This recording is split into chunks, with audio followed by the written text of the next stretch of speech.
Hey, this is Dan, just dropping you a quick line before you start this episode to let you know a couple of things. What you're about to listen to is one of the classic best of episodes of Assorted Goods in its older format. And by older format, I mean the sandbox and completely disorganized style that Assorted Goods was for its first few years of existence. Now, since then, the feed has been cleaned up, and there's 12 of these classic episodes. And you should know, if you're a new listener, that these episodes are not really what the show is now. But they're still good, and they're still worth listening to. But just be warned that if you're looking to get into Assorted Goods as it is now, that you probably want to go to the latest episode in your feed. Start listening from there. Throughout the episode, you might hear certain things get mentioned, like the website or the social media. Now, those have changed.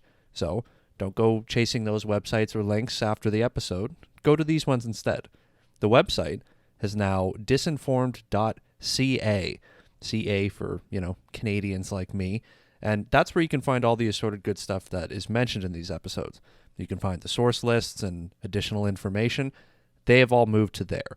In terms of emailing, you can email me now with the new email, dan@disinformed.ca, and if you want to follow on social media, Twitter and Instagram, the new handles are @disinformeddan.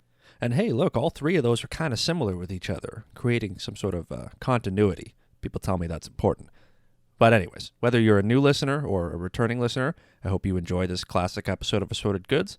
And then I hope you subscribe to the show and come along for the ride with the new episodes as well. And as always, thank you for listening. And enjoy. Hey, what's going on, folks? Welcome to Assorted Goods, the podcaster's journey to learn a little more about the world one story at a time. I'm Dan, your host. Thank you for stopping by for this episode. Hope you're doing well out there. Hope you're still being safe wherever you go. Man, this is a weird time to be alive, eh? I don't know. I admit that it's been a bit tough for me at times. I guess I really do miss the normal order of things, I miss grabbing a beer and doing some research at a bar around the corner. I miss going out for breakfast at this little spot across the street from me. Oh man, that place is great.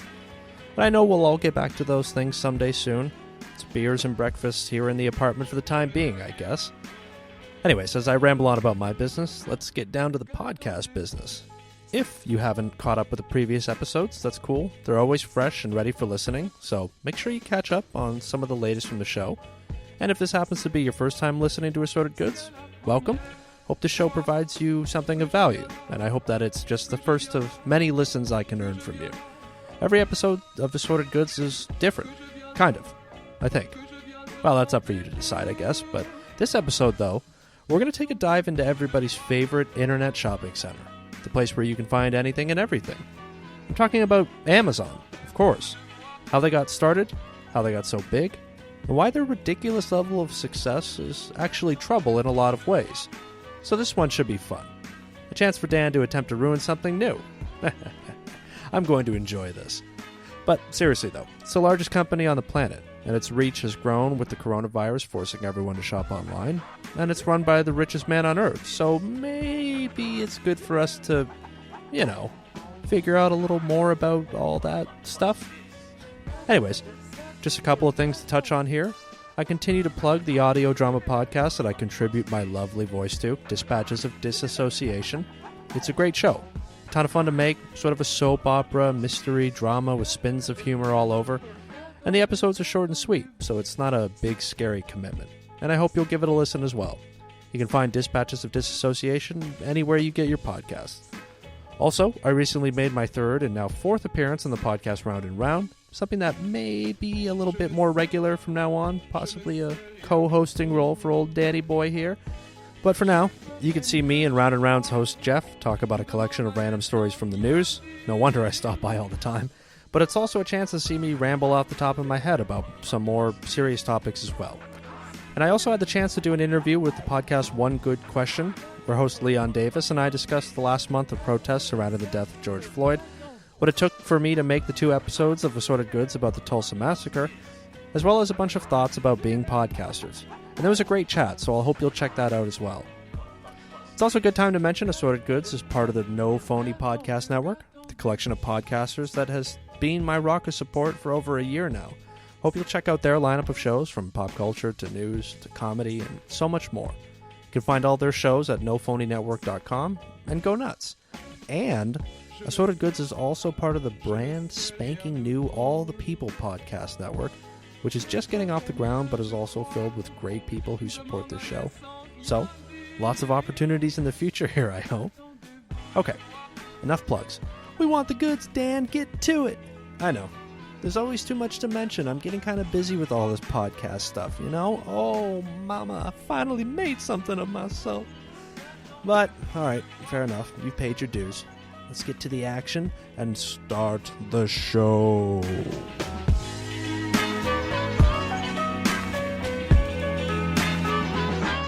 Qu'attendez-vous de moi? Que puis-je vous offrir? All right, this is a bit of a longer episode, so we're going to dive right into it. Not a lot of setup here today, because, I said in the opening what the story was all about. But the reason that I wanted to talk about Amazon this episode is because throughout all the craziness of the news cycle in the last couple of months, one little nugget of news passed without much notice. The tidbit in question was the projection that was released stating that Jeff Bezos, founder and CEO of Amazon, could become the world's first trillionaire. Yeah, let's sit on that idea for a minute. A trillionaire. By the year 2026, that was the projection at least. Now, just how out there is the idea of being a trillionaire? Well, when I was writing the script for this episode, Microsoft Word marks the word trillionaire as not being a word. Billionaire is fine, but apparently trillionaire wasn't actually listed as a real word yet. I don't know, maybe people never thought somebody would actually have that much money to their own name, but hey, life is full of surprises, isn't it? Now, before we go anywhere with the story, let's settle on this thought. First, the projection was based on Bezos' current rate of growth for his net worth, which sits at roughly $150 billion right now. Just a little bit of change, eh? And it's growing at a rate of 34%. And while I don't know a ton about economics, but I would guess that things staying at exactly the same constant for 6 more years is probably not likely. But at the same time, I guess it's also possible that this rate of growth could get even larger, and maybe $1 trillion net worth would be a big breeze for old Jeff. Also, there's the classic caveat of this whole net worth thing that so many people like to bring up whenever this guy's wealth is mentioned, and that's the fact that net worth isn't direct cash money that is spendable at any moment. So much of it is tied up in the market and Amazon stock prices. And yeah, that is true. But nevertheless, it is capital that belongs to the person or the company's name. For a quick lesson, and by lesson I mean I Googled the definition, net worth is simply the value of all total assets minus any liabilities or debts. So $1 trillion net worth does mean that Jeff Bezos would be $1 trillion in the positive overall. Not bad. I mean, making a little extra in tips for a night of work is not bad. Being worth $1 trillion? Not totally sure there's a quick, concise way to say that yet. Okay, but more caveats. For one, Amazon the company is already past the $1 trillion mark in value, and also, they're not alone. They joined Microsoft, Apple, and Alphabet, which is Google's parent company. So there's a larger thing with these massive $1 trillion companies, but this episode, I just wanted to focus on Amazon. I am only one man here after all. I can only attack one corporate giant at a time. But back to the $1 trillion net worth, because there's some fun facts, although the fun may not be guaranteed, about the level of wealth Jeff Bezos already has.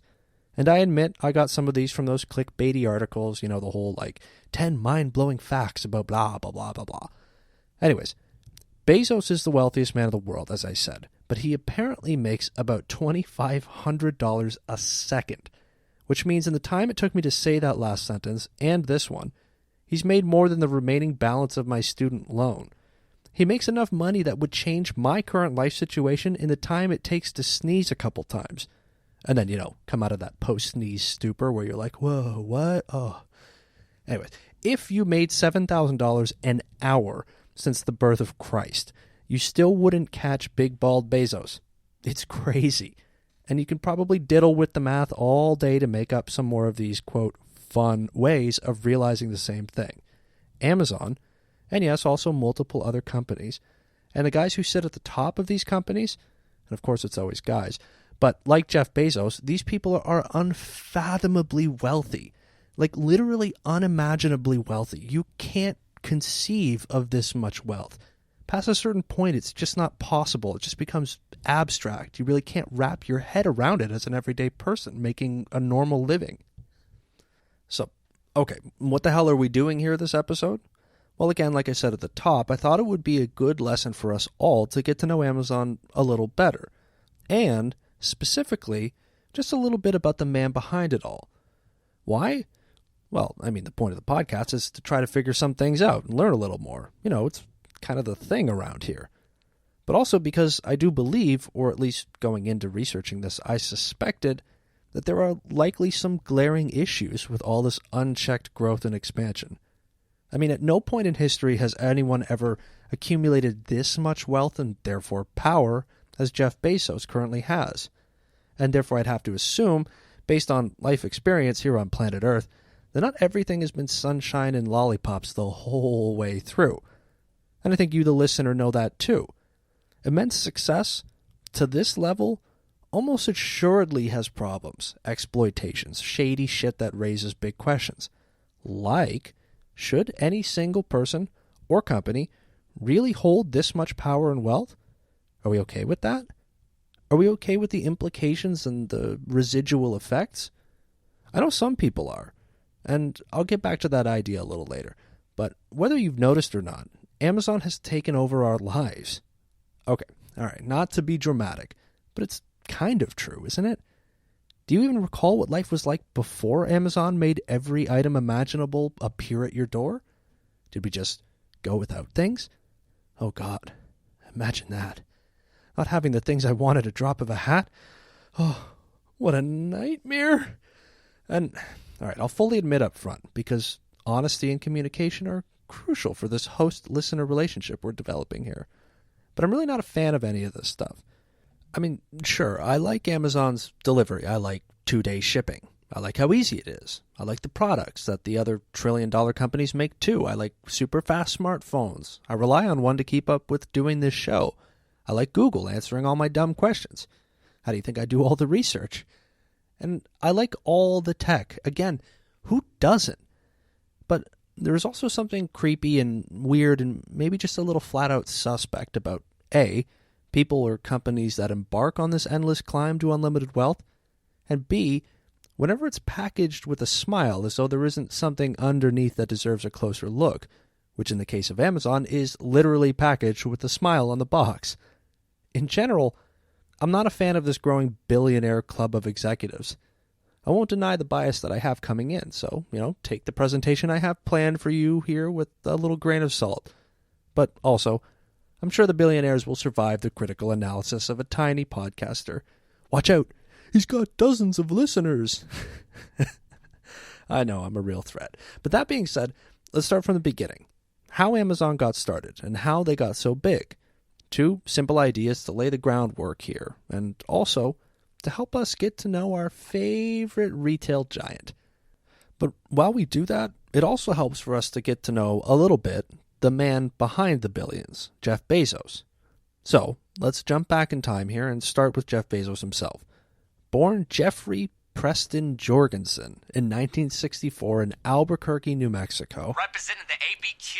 What up, biatch? All right, I admit, I just wanted an excuse to put that clip in the show. But anyway, Bezos took the last name of the man his mother married when Bezos was about 4 years old. He never had contact with his biological father. And I bet that guy has some regrets now, huh? By all accounts, Bezos learned hard work and discipline from his adopted father. Growing up, Bezos was apparently an extremely techie and gifted kid, always building things and coming up with clever new ideas. Unsurprising that the world's richest man was a creative child, really. But Jeff Bezos would move with his family to Texas and then to Florida, where he would attend high school and was a pretty typical overachiever, class president, valedictorian, all that good stuff. While in high school, Bezos apparently used the family garage as his personal science laboratory, continuing to tinker and build all sorts of things. Man, in high school all I was good at was PlayStation, and now look at me. That's right. Anyway, once out of high school, Bezos wanted to follow in the footsteps of one of his early idols, Stephen Hawking, and attended Princeton to major in physics. but then soon switched to a double major in electronics and computer science. It's all coming together now, eh? Now, after graduating from Princeton, Bezos worked on Wall Street until, as the story goes, in 1994 he read an article about the internet, which was still confusing everybody at the time, and had those awful phone line dial-up tones in order to connect. Yeah, if you remember those, you know what I'm talking about. Those were the days. But that article stated that the internet was growing at a rate of 2,300% per year, an astounding number that a smart guy like Bezos didn't ignore. He quit his Wall Street job, which at the time he had already risen to senior vice president at a hedge fund by the age of 30, but he had larger dreams. The way I made the decision to leave Wall Street and do this was, it'll sound geeky to you, but it was a regret minimization framework. So this is how I actually made the decision. If I understand it, if I can translate that into English I can deal with, does that mean I want to live my life so that in a few decades from now I'm not going to regret it? That's exactly right. Now that clip is from a 60-minute segment from 1999, and looking back over 20 years later, I wonder what regrets and goals a guy like Jeff Bezos still has now at the age of 56, with still another 24 years to go to that regretful age of 80. Oh boy. Hashtag goals. Now here's the thing. Bezos had his influences, like Stephen Hawking, as I mentioned before, but he also really loved Walt Disney. Not for the animation and stories, but as Bezos himself once stated, he loved Disney's vision, that he knew what he wanted to create and made it happen. Bezos' path was similar to Disney, taking an idea that nobody really believed in, finding the funding, and then turning it into a global empire. Bezos' ambition to create something like the company he actually ended up with was seemingly always the plan. You could say he always planned on ruling the world of retail, and maybe ruling even more, which, again, is one of those aspects of Bezos that sounds like one of those inspirational, hell yeah, bro, hashtag goals, rise and grind, etc. kind of things. But to me at least, it also kind of indicates a drive that disregards morality on the way. Business success by any means kind of thing. But that's a bit of conjecture, and honestly, we'll get back to the more complicated matters later on. Anyways, in 1994, Bezos quit his big-time Wall Street job, packed up, and moved with his wife Mackenzie from New York to Seattle, where he came up with the idea for an internet marketplace that would sell and ship items all across America. He received a healthy amount of funding in the hundreds of thousands from friends and family, which must be nice, and then he started Amazon in the garage of his home just outside of Seattle. There Jeff went with those garage laboratories again, huh? And at first he planned to name the site Cadabra, but a mistake from his patent lawyer led to the name Cadaver being patented. And since that doesn't really sound like the best name to draw people in, he then attempted to launch Relentless.com, an even more aggressive and, well, looking back, kind of an ominous name choice, before he eventually settled on Amazon. Now, the company launched in 1995 primarily as a bookstore because of the low price point of books and the massive number of titles that were available to sell. And within a month, Amazon had sold books in all 50 states and 45 countries and was making hundreds of thousands of dollars. It was clear that the idea was a massive hit. So massive that 4 years later, in 1999, the year that 60 Minutes clip I just played you was taped, Bezos would be a multi-billionaire. He'd be Time's Person of the Year and would be crowned the, quote, king of cyber commerce.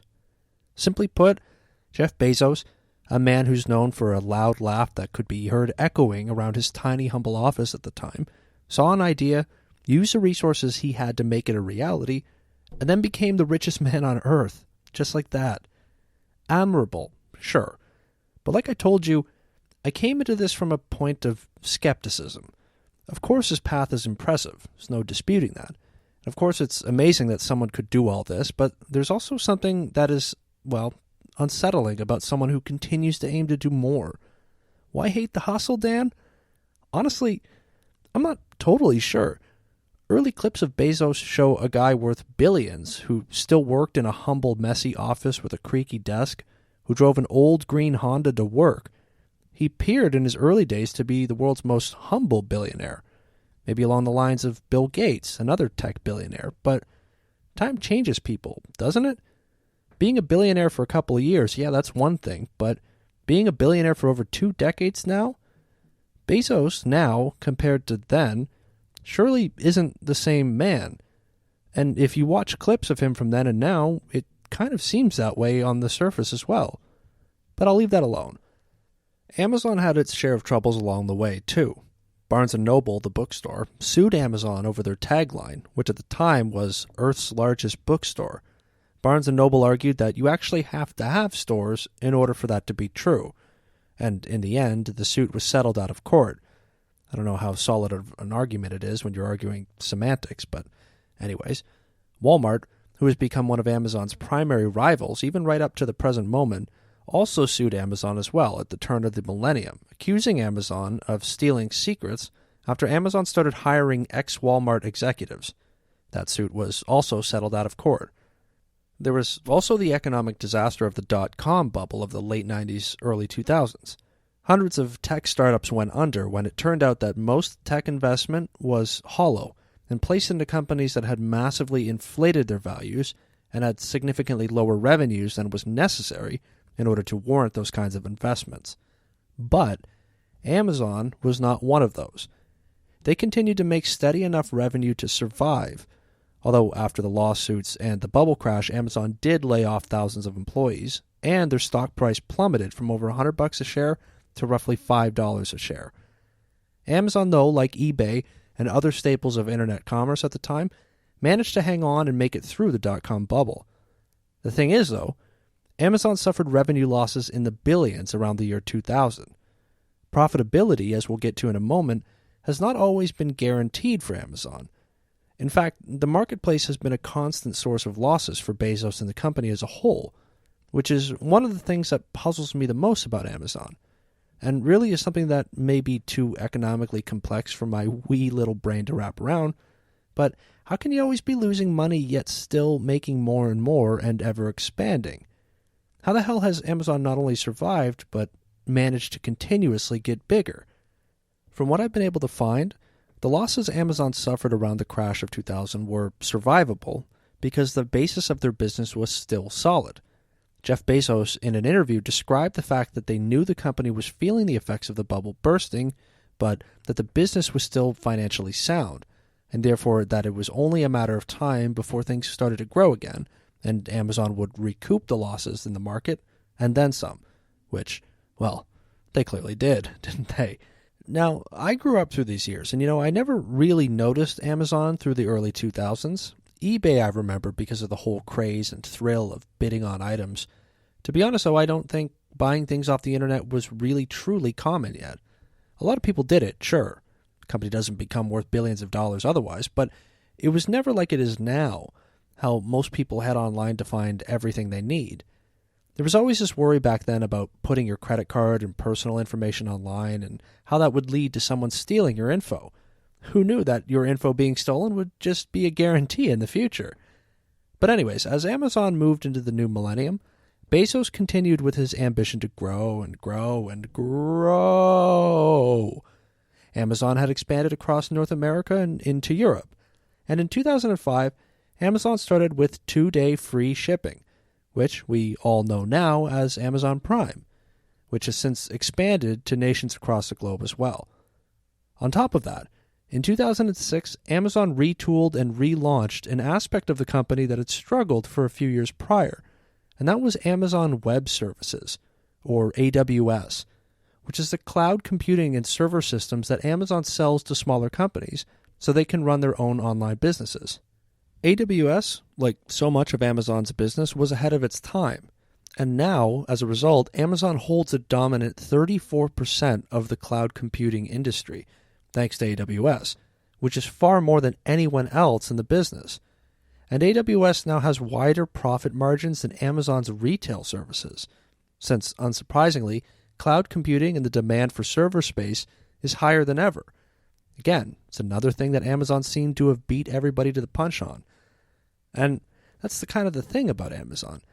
The company has grown so big, so dominant over the last 2 decades, that it has actually survived massive losses in the marketplace, losing billions thanks to Amazon Prime's shipping perks, and all of this was in an effort to win in the long run. Yeah, you can lose out on profit for a time, and in some aspects, but you can also become dominant in the retail game by offering shipping that nobody else can match. They're truly big enough to take the hit in order to end up with more control in the future. Increasing your dominant position in a market can be worth taking losses for. Not to mention that those losses created tax write-offs and loopholes, which helped Amazon dodge paying taxes in more profitable years. Again, though, that's something we're going to come back to later on. At the same time, Amazon's acquisitions of companies like Whole Foods and the streaming website Twitch have helped add some additional income. They even now have their paws in media and news. Amazon now owns the Washington Post, for example. I mean, Amazon is so multifaceted, so layered, that it's hard to imagine they started just selling books out of a garage. Just think about it. Kindles are Amazon's expansion of their OG product, books. There's Amazon Prime Video, Amazon Alexas. Jeff Bezos is spearheading an Amazon space program, Blue Origin. Not to mention, again, the dominant position they have in cloud computing. And then, oh yeah, the fact that Amazon is the largest retailer in the world, selling hundreds of millions of different products, shipping to almost every corner of the globe. Every move they've made has been bang on, it seems. But have these moves been bang on because of ahead of their time thinking always? Or has it been because, like I just said, the company has been big enough to outmuscle anyone who encroaches on their territory? Well, could be a little bit of both, really. And it's kind of similar to stories we've heard about Microsoft in their early years, when Bill Gates famously crushed competitors to consolidate Microsoft's market share. Amazon's yearly profits are in the tens of billions still. Jeff Bezos' net worth continues to reach staggering levels, and the company continues to expand seemingly year after year after year. So, is it even possible for anyone else to get on the ground floor of a groundbreaking idea? Who knows? But let's continue to hammer on the question here. How did Amazon get so big and dominant? Well, it was, of course, having the idea to sell through the internet, right as the internet became a household thing. Capitalizing on the wave of the future is always a big ticket to success. They also became so big so fast that they survived a major economic collapse in their sector and managed to work around massive profit losses and stock dips, all while continuing to ride the wave of this new internet e-commerce craze. The losses didn't destroy the company because they still had their foot in the door of the undeniable future of buying crap online. People always want more crap, and they're going to want it faster and faster. Amazon also at the time diversified, created revenue streams in other areas, and used those additional revenue streams to be the backstop for taking more losses in the effort to expand their market share in online retail. All the while, its founder and CEO has managed to not get pushed out by any takeovers or corporate coups. Bezos is still there, still raking in the billions. Jeff and wife Mackenzie even got divorced last year, settling peacefully, and handing off a percentage of the company that is worth billions. Easy to take that settlement, I'm guessing. It's been a hell of a run for Amazon, really. I have to admit that. It's an undeniable truth, and it's still ongoing. But it's interesting to see how they managed to cover their bases through thick and thin and keep chugging along. And again, it looks like there's no end in sight for the trillion-dollar behemoth. But, yeah, it's almost too much to break down in a single episode. And to be honest, my intention was not to break down every single aspect of Amazon's business. But remember what I said at the start. We're just getting to know them. And after all this, remember there's a few things I wanted us to all consider. One, just how big the company's gotten in 25 years, from a garage to dominating global commerce and boasting the richest man at the head of the company and one of the first trillion-dollar companies in human history. Yeah, it's impressive. But also, the wariness of it all. You can't dominate anything like this without consequences, right? Without problems of exploitation or shady business practices. Jeff Bezos is a creative guy with a story that could inspire literally anybody. And he does take a ton of heat all the time because of his wealth. But to me, he should. It's a small price to pay to be king of the world. I'm sure he's fine. And men like Bezos also get strong defenses from people who believe, don't be jealous of his success, dude. Just be a gifted kid who overachieves, goes to an Ivy League school, gets a job on Wall Street, becomes a senior VP at 30, quits and gets hundreds of thousands of dollars from his friends and family to start a business that just so happens to be exactly the right thing at the right time, and then continue to push that growth beyond anyone's wildest dreams, and boom, you can be a wildly successful billionaire too. Don't hate, bro. Don't be so jealous. Go do the same thing if it bugs you. I mean, come on, it's that simple. That sounds like people, right? Is that a good impression? No? Yeah? Well, anyways, moving on. Because, look, I told you there was a point, and there is, because the first half of the episode here has been a story of amazing success. Amazon employs hundreds of thousands of people worldwide now. They've connected small retailers to customers across the globe. They've made shipping so fast, nobody could have ever imagined it being so good. Right? Good? Isn't it? I know. I've been giving the game away from the start, really. As we've gotten to know how Amazon came to be a giant of industry, and how the brain behind it all got it all going, there's of course been the looming reality. What skeletons does Amazon have in its closet? And as I wind down this first half, the get to know you part of this episode, I wonder, does anyone care? I mean, you be the judge. The second half is nothing but critical analysis of Amazon's moves. But again, does anyone care? Like, really care, I mean. Do I even? I don't know. Sometimes I'm not sure. But let's find out together, shall we? We're going to head to a break now, but when we come back, Amazon's darker side. Tax dodging, labor violations, sick and dead workers in a warehouse, shady business practices that have destroyed smaller businesses, antitrust issues, and the general thought, have we given Amazon too much power in our modern economy? And is there any going back now? So stay tuned after a few messages from some other excellent podcasts out there, and I'll be right back to crap on Amazon a little bit. Right? Stay with me. Assorted Goods will be right back.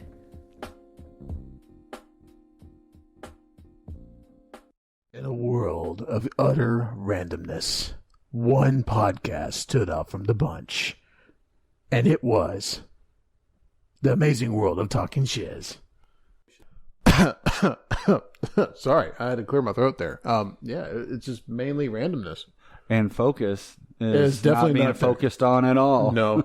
Our podcast is definitely no theme at all. It's literally random and talk about literally everything and throwing in random jokes at any given time. We're on Spotify, Apple, and Google Podcasts.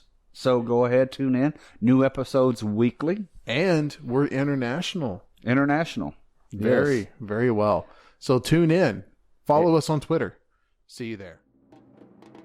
24 hours is like 3 weeks. Wookiees, lasers, Death Star. So slugs up your butt is bad. Is that what we've gleaned from this? Hi, we're the Culture Quest podcast. We're on a quest to become more cultured people by discussing a movie, a music album, a book, or anything else really each episode. Check us out, culturequestpodcast.com. Hey, what's going on, good people? I am Marcel. I am your resident DJ. I am the guru of sound. One thing about me, I am the family man of the show. What's up, y'all? This is Big Lowe's, a.k.a. Mr. Crop Circle himself. I'm the overweight lover that will send you down a rabbit hole of conspiracy theories. Sometimes I think before I speak, but it's me, baby. I'm your boy, Drew. I'm your craft beer swilling, willing to discuss any open subject. And for who we are three brothers with a lot to say. This is barbershop talk for the 80s and 90s, babies. We love to crack jokes and have fun, and also we do have some serious points as well, too.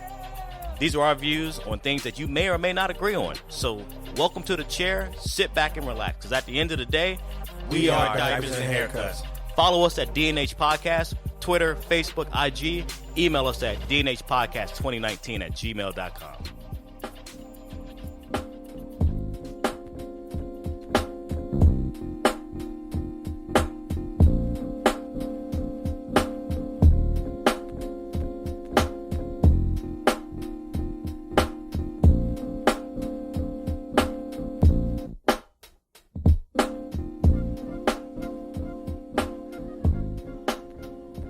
Hey, all right, welcome back. And wow, was that a jam-packed first half of an episode. This one's running a little long today, I know, and I wouldn't blame me if you take a few breaks, have a breather, go and order something off Amazon because the first half reminded you of that thing you really needed to get. Don't forget to click that 2-day shipping.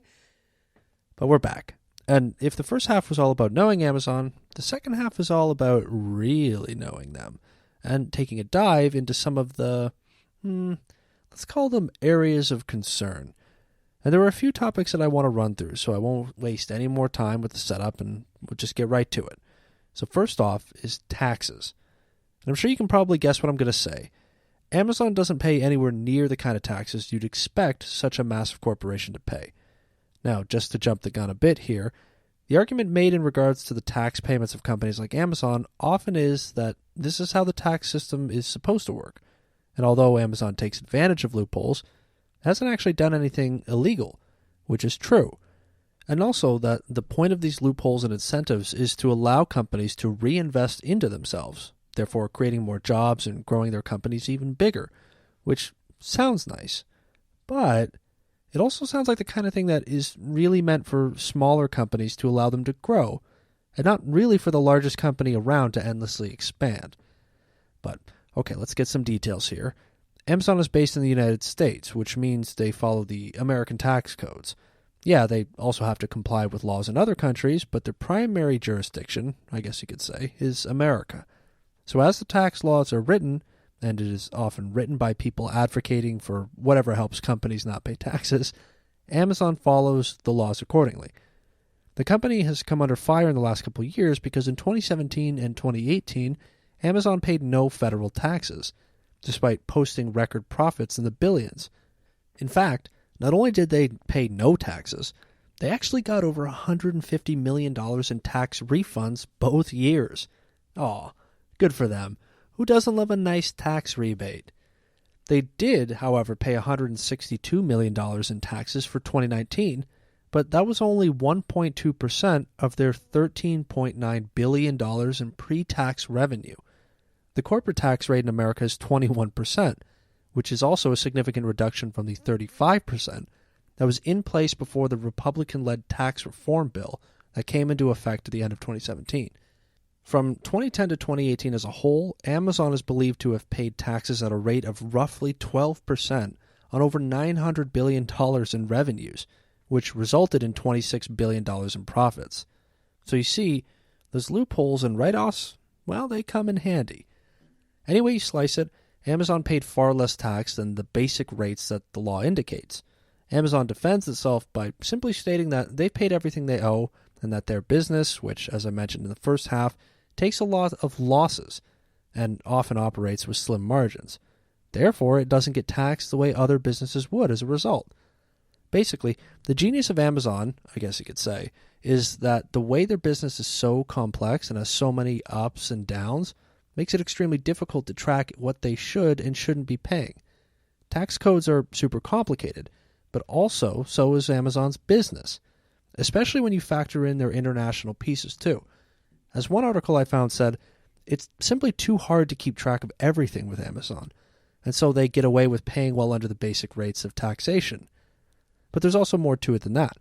Like I said before, this is all pretty much legal, it would appear, and how Amazon avoids taxes legally is with maximizing their deductions and credits. For example, in the first half I was mentioning all the ways Amazon has diversified its business. Well, that also means they need to do a lot of research and development, as well as build more corporate infrastructure in order to create these new things, like, say, their drones or space programs or cloud computing. Whatever the case, R&D expenses qualify as reinvesting in your own company, which leads to tax write-offs. Because, like I said before, the tax codes incentivize companies to do just that. There's also the credits they get from posting low profit margins for multiple years. Basically, they seem to be making no money, at least in terms of taxable income, and so they were able to get credits that lasted even into the years where profits soared into the billions. And there's another tax piece that relates to the first half of the episode. When Amazon was new and booming in the 1990s, remember how Jeff Bezos went from the garage office to a billionaire in 5 years? Well, what helped was a United States Supreme Court ruling in 1992 that exempted internet commerce from state sales taxes, meaning that Amazon used to sell things tax-free, which was another way they were such an appealing place to buy things early on. Brick-and-mortar retail stores were competing with the ease of at-home shopping that Amazon provides, but also the no sales tax on the online purchases. That's tough to beat. And it also factors into the bigger picture here.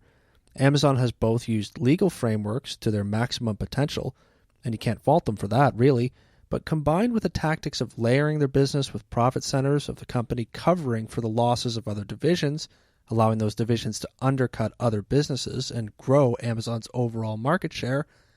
I know I said it before the break, but it's kind of amazing to see how the big picture of the company comes together. They've got all these backstops that allow them to grow in certain areas and cover losses in others, all the while getting away without paying taxes that they really should be. But anyways, let me get back on track here. For now, Amazon is paying a little more taxes than previous years, and the fact that their tax avoidance has made it into mainstream news and even mainstream politics means that they may continue to feel the heat going forward. But nothing can really wrangle in all their tax avoidance schemes without actual tax laws that then force the company to pay. As much as it sucks the big one, again, you can't fault them for taking advantage of the laws that are in place, no matter how crappy those laws are. And there's one additional piece to the tax picture for Amazon. You may remember that the company announced a couple years back that they wanted to open a massive second headquarters, and they held sort of a competition to see which city would win.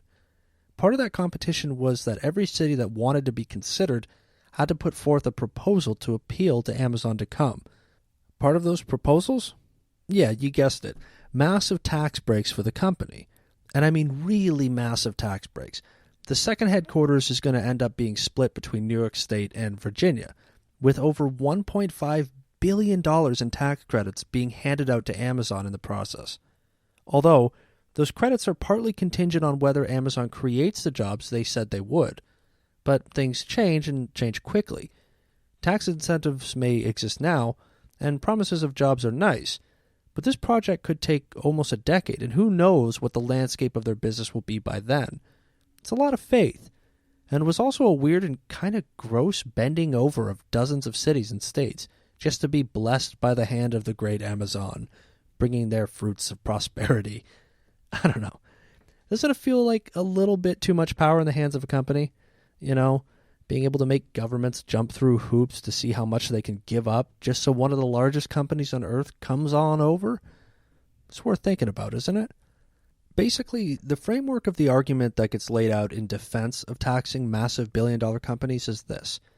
You have to incentivize companies to reinvest in themselves, which, yes, although that is true, but it detracts from taxes and therefore public works, like, boring old things like public education, infrastructure, which is crumbling everywhere, by the way, or healthcare or public transportation, etc.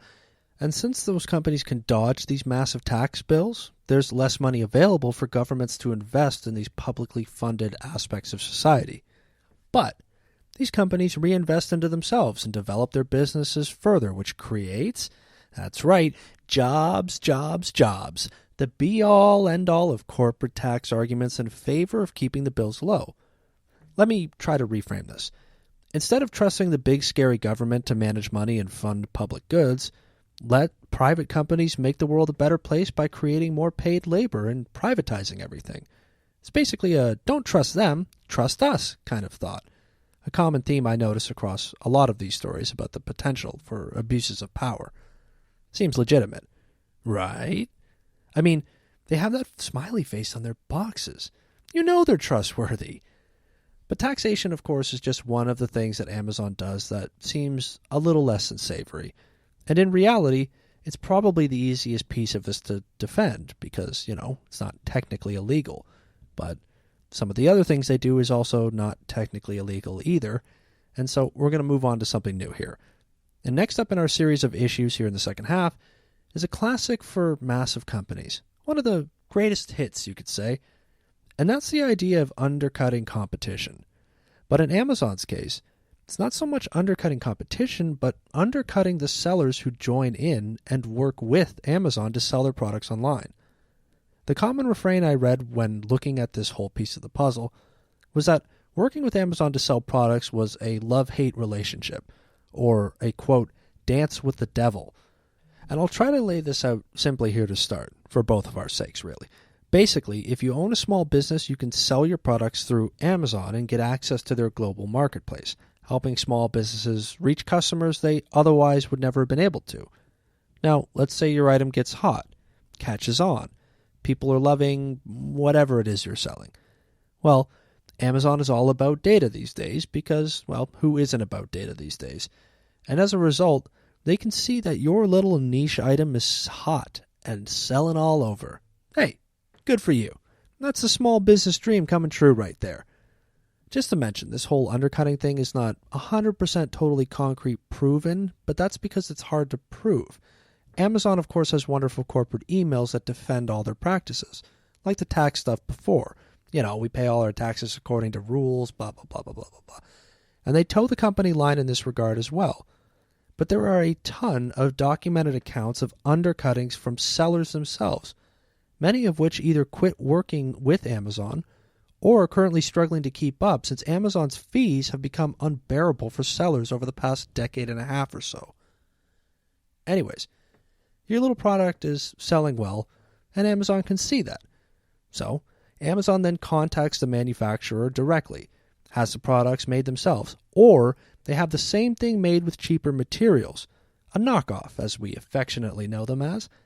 Now, as the seller, Amazon is beating you on the price already because they went and made their own version of the product and whoop, popped it into their website.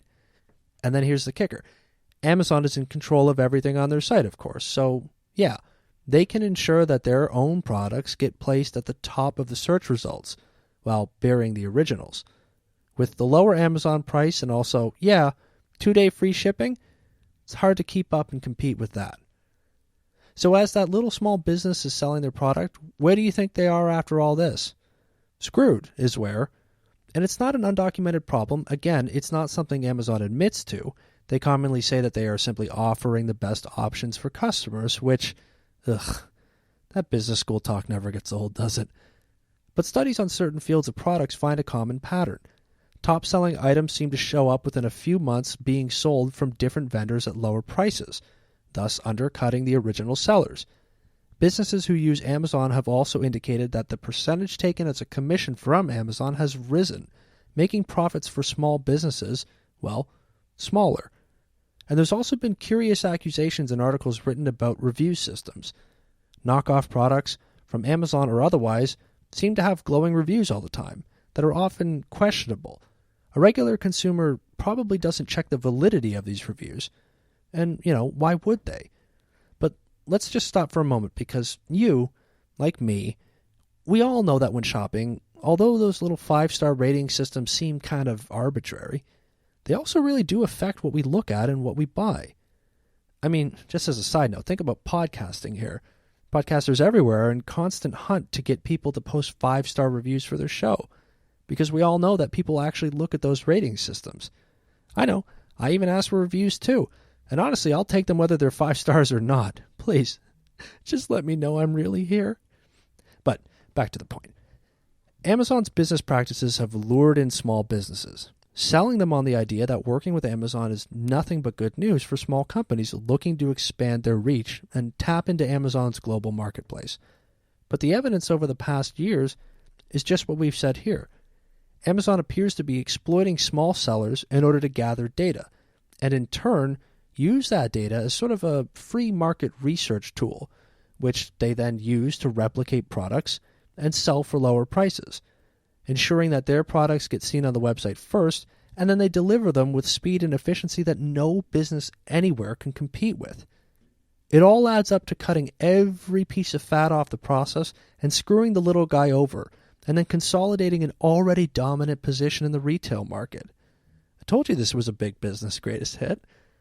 Now, moving on to another problem area, and it's in an effort to squeeze as much Amazon slander as I can into this episode. I don't think they're going to be endorsing this show anytime soon, but I want to talk now about probably the largest area of concern surrounding Amazon, and that's labor. Now, I've talked about the topics of workers' rights and labor issues and, rethinking the common workday on this show before. What can I say? In reality, I'm a lazy man at heart, and I think nobody should ever have to work, but Well, okay, being serious, I believe in dignity and fairness for workers. More radical ideas like a living wage and health benefits and paid time off, maternity leaves, and on and on. Yeah, those crazy things. Now, Amazon, though, has, for the better part of the last decade, been a pretty strong opponent to workers' rights. Or more so, they simply haven't adhered to the kind of standards you'd expect to be met in a workplace, let alone the workplaces of one of the world's largest companies. Or maybe poor conditions is exactly what you'd expect from them? Never totally sure. Now, this isn't something overt. Again, it's not like Amazon is out there trying to declare workers suck and they don't deserve shit. It's like the other issues we've touched on this episode. Their statements on their working conditions is one thing, but their actions and the accounts from people who have actually been there say something very different.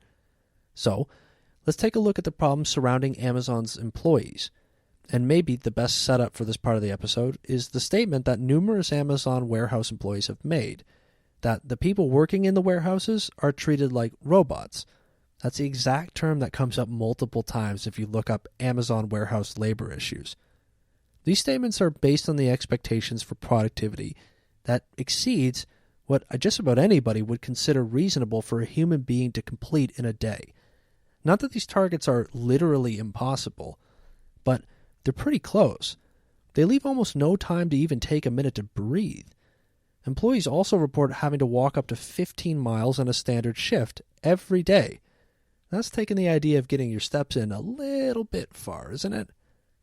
And let's start there, because the sheer volume of packages and orders that need to get processed every day creates an environment of always having to keep up with demand.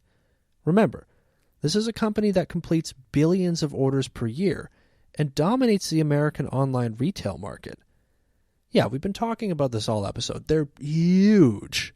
So, of course, it's an endless process to ensure deliveries get made, especially when the company offers that lovely 2-day shipping. Chop chop on the orders there, worker bees. And the warehouses are where these problems with labor are the most pronounced for Amazon, because their business, and one of the reasons that the company has been so successful over the past couple decades, is all centered around logistics and data. With so many orders and so many items needing to be sorted, located, scanned, packaged, it's crucial for the logistics to be up to the minute. And in the Amazon warehouses, or as they like to call them, fulfillment centers, another classic example of corporate whitewashing, give something a nice name to make it seem better than it is.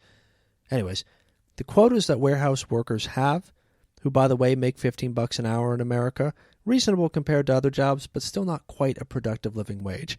And I'm sorry, I keep getting off point, so let me try to get back on track here. I'm always scrambling things up, aren't I? But again, quotas. Okay. Stories from workers include the standard of having to scan an item every 11 seconds, 300 items an hour.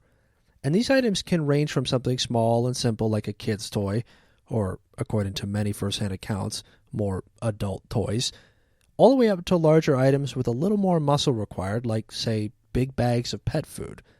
And this standard of always having to scan and package lasts all day. And if you can't keep up with that, you get written up. Get written up too often, say bye-bye to your job. And because of Amazon's logistics systems, an employee's productivity can be tracked in real time, with the data going straight to the floor managers in the warehouses, meaning that employees are constantly under threat of repercussions. Like, if you feel faint and need a second, you immediately start missing your targets and you can get written up just like that. And logistics is such a central part of so many businesses these days, and it's a central piece of Amazon's supply chains. It's also maybe one of the best examples of the crown jewel of the strong capitalist system we have. Maximum efficiency. Trimming off all the fat of an employee's day to maximize productivity and then minimize costs. Makes sense, doesn't it? Except for Amazon employees, and I'm sure people in other industries have seen similar processes as well, but the elimination of inefficiencies is really the elimination of any sort of, quote, downtime at all. And you might be one of those people who says, well, hey, work is work. You're not being paid to stand around. Except, yeah, oftentimes you are. We all are. Because people stop for a few seconds when they work. They use the bathroom, stretch their legs, do things that human beings do. Because workers are, and follow me here, this is crazy, but workers are also human beings. And frankly, it's that old, if you can lean, you can clean, always be busy mindset, which oftentimes is just kind of gross and actually often leads to lower worker morale, in fact, probably always does, and in the end, lower productivity as a result. So suck it, hard-ass bosses around the globe. But as these Amazon employees have said, people aren't robots. Warehouse workers for Amazon have scanners in their hands all day and scan items as they work. But here's the thing. These scanners will time employees and count down how long they have to scan their next item.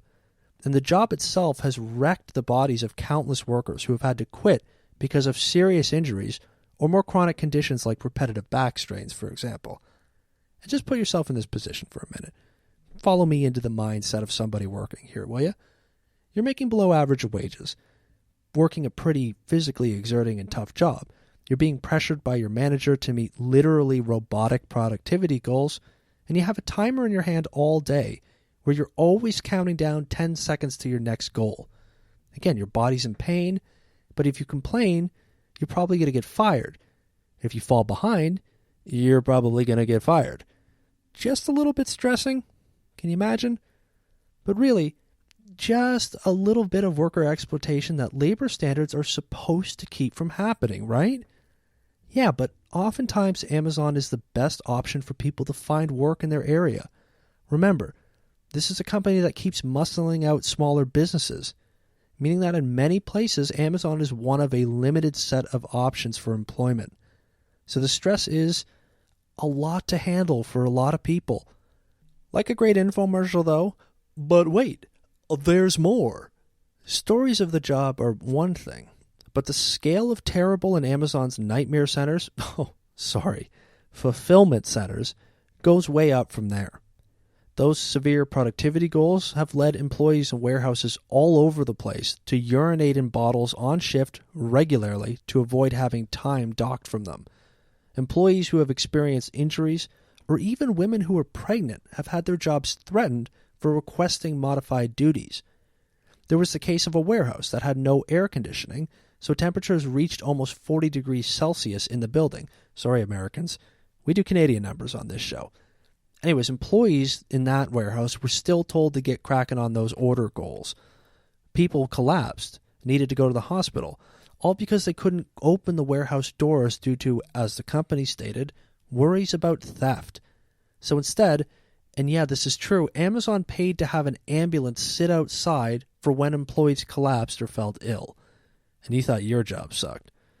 Oh, and there's also been cases of employees working in freezing conditions in warehouses too. Hey, equal opportunity for dangerous temperatures, huh?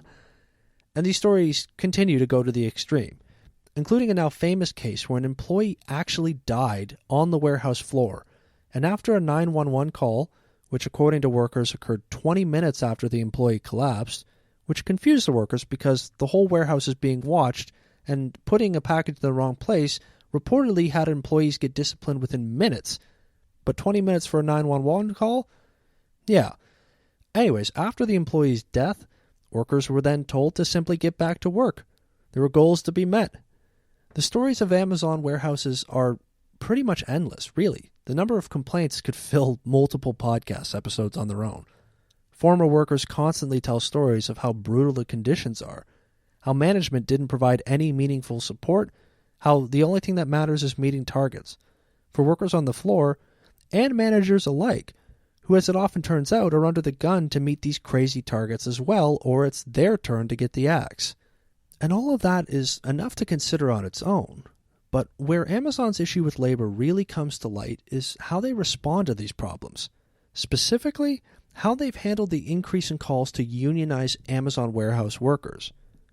Now, unionization is typically what happens after workers feel abused or taken advantage of for long periods of time.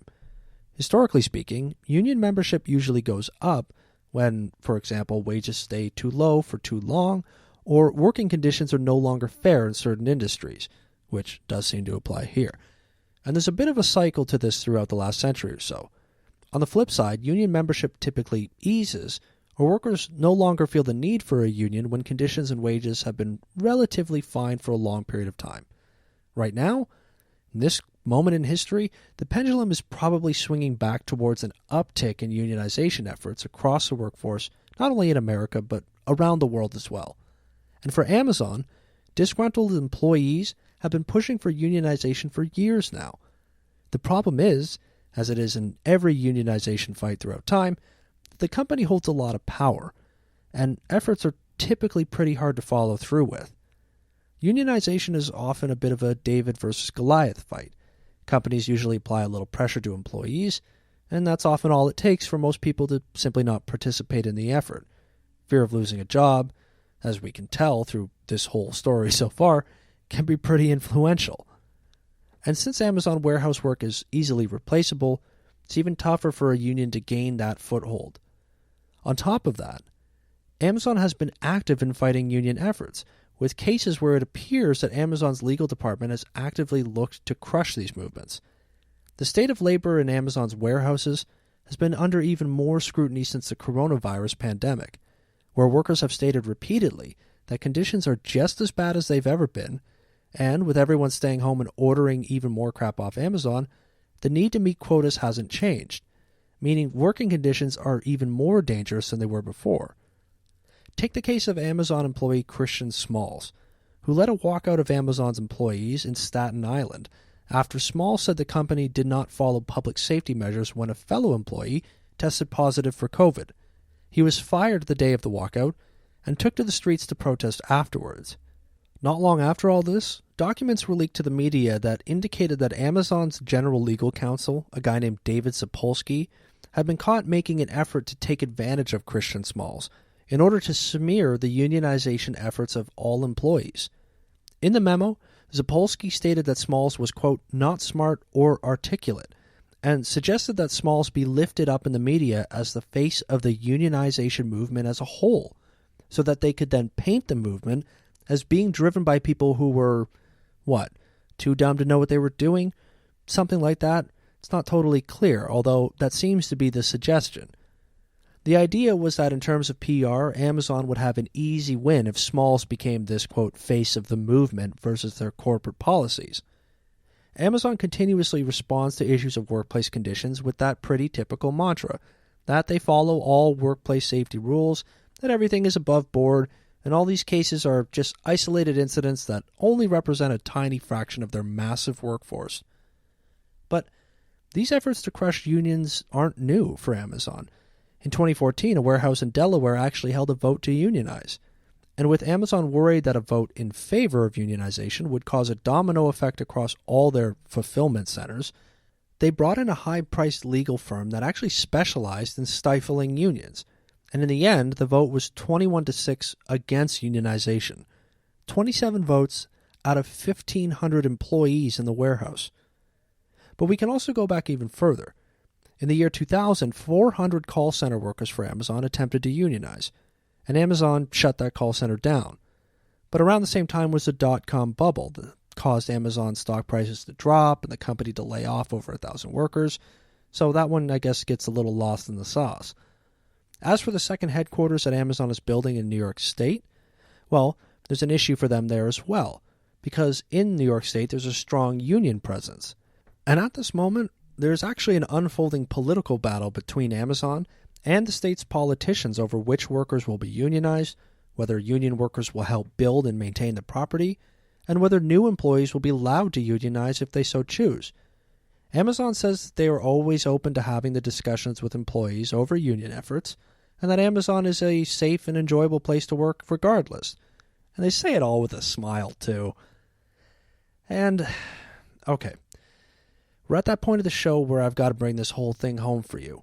And, well, got to bring it home for me too, really. The point of putting together this episode was for me and you to get a chance to know Amazon a bit better. Good and bad. And yeah, I know I focused on a lot of the bad, especially here in the second half. But again, that's because I feel like it's more important than ever to know now, you know? With our current pandemic, online shopping is more popular than ever, and Amazon already has that strong foothold in this market. And they hold a huge market share, which we've been over. So what's hiding behind the well-put-together public persona of a company that is this big? Well, whatever it is, it's worth looking at and considering, and we've looked at quite a lot of it here. Amazon was a brilliant idea by an ambitious founder at the right time in history, delivering the right service to people in a way that changed the world of retail. Amazon was cutting edge, ahead of its time.